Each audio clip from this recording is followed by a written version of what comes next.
How you guys doing today? Car Crazy Guy here. Today I installed some red tow hooks, or commonly called red recovery hooks.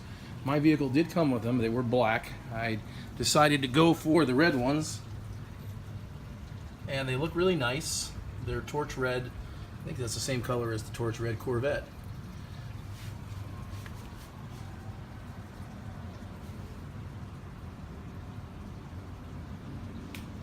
I just decided to add a little color. It wasn't terribly expensive or terribly difficult. Just have to drop the belly pan, and there's 2 bolts on each side. Spacers are already in the frame horn to begin with, so 2 nuts, 2 bolts each side, push up all the way, tighten, and you're done. It wasn't too hard. It took me a little while because access is kind of tight, but once again, got that done. Just like to add a little color. In this case, I took away a little color because I added the black bow ties, which I showed you in the last video.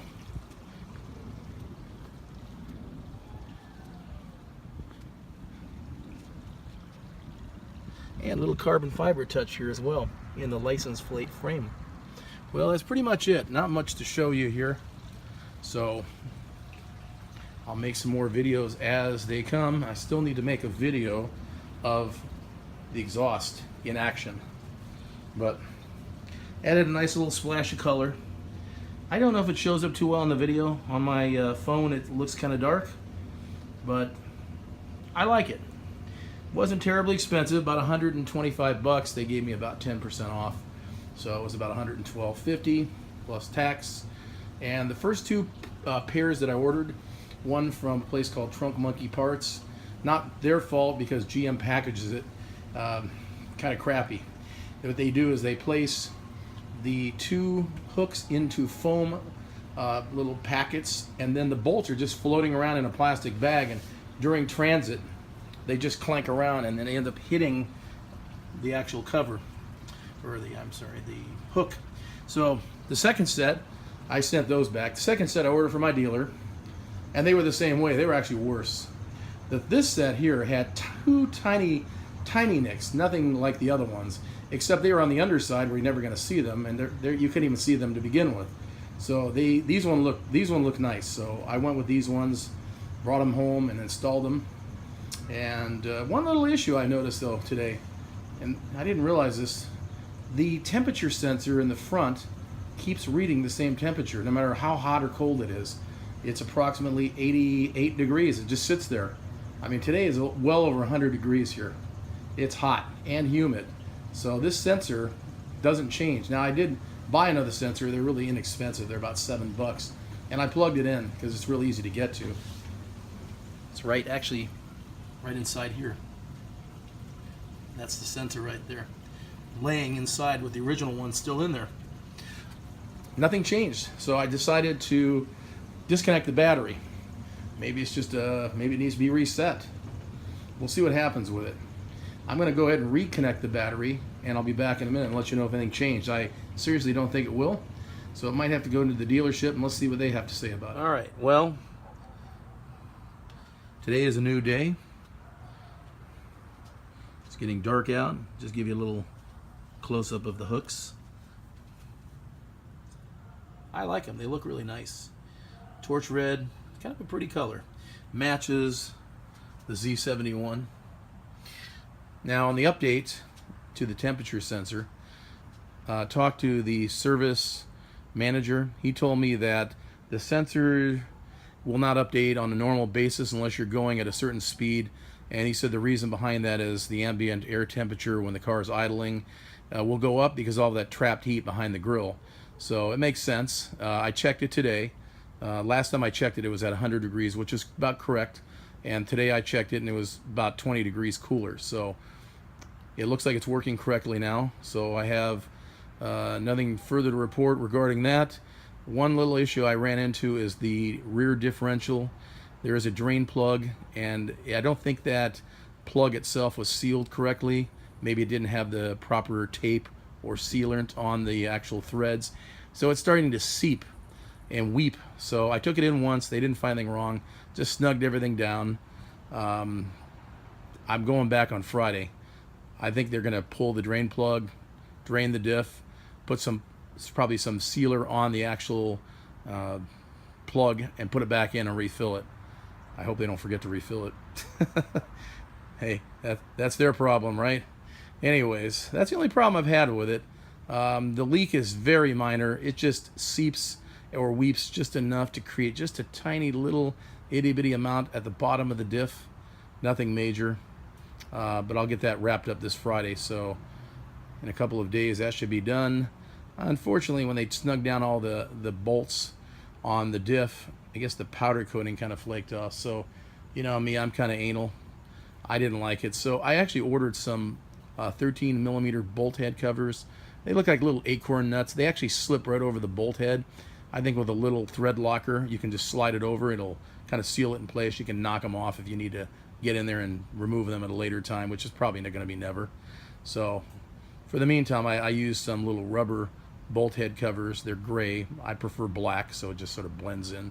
Maybe at a later time I may sort of accessorize the pumpkin and stick in maybe a nice aluminum fin cover.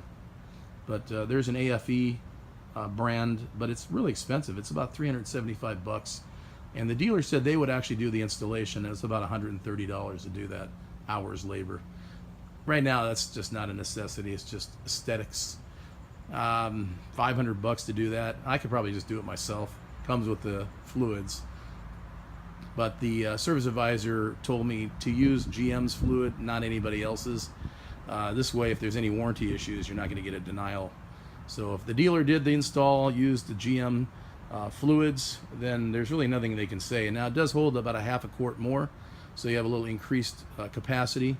This way you get a little bit more cooling back there, but it's not going to be an off-roader, and it's not going to go under those treacherous circumstances. So anyways, just happy to report everything's all good with the Colorado, except for that little leak. And here's another shot of the tow hook. Looks great. Installation, again, pretty simple. Just requires just a little finessing to get it in there.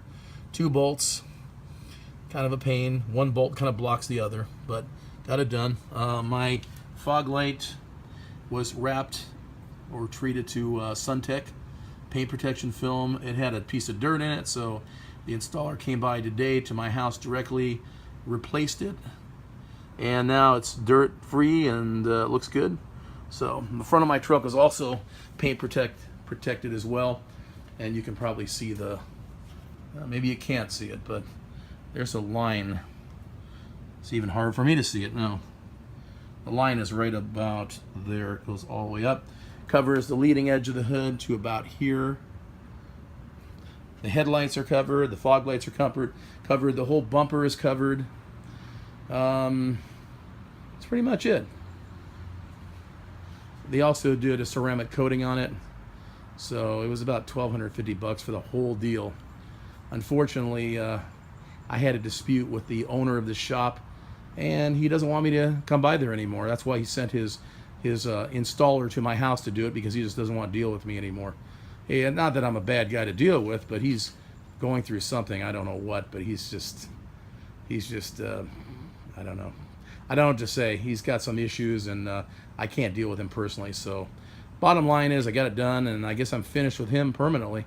I'll take my business elsewhere. I don't appreciate being treated badly, especially when I paid quite a bit of money for this and this. $5,500 to do the whole Corvette and on the Colorado 1250. So, you know, I've given this guy $67.50 in business in the last 8-9 months.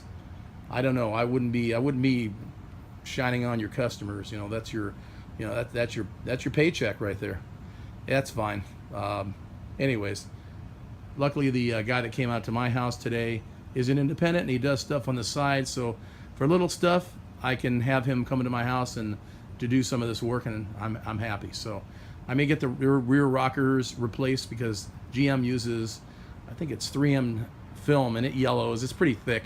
It's ugly. It needs to go. Maybe next time I'll have it extend all the way to the edge of the fender.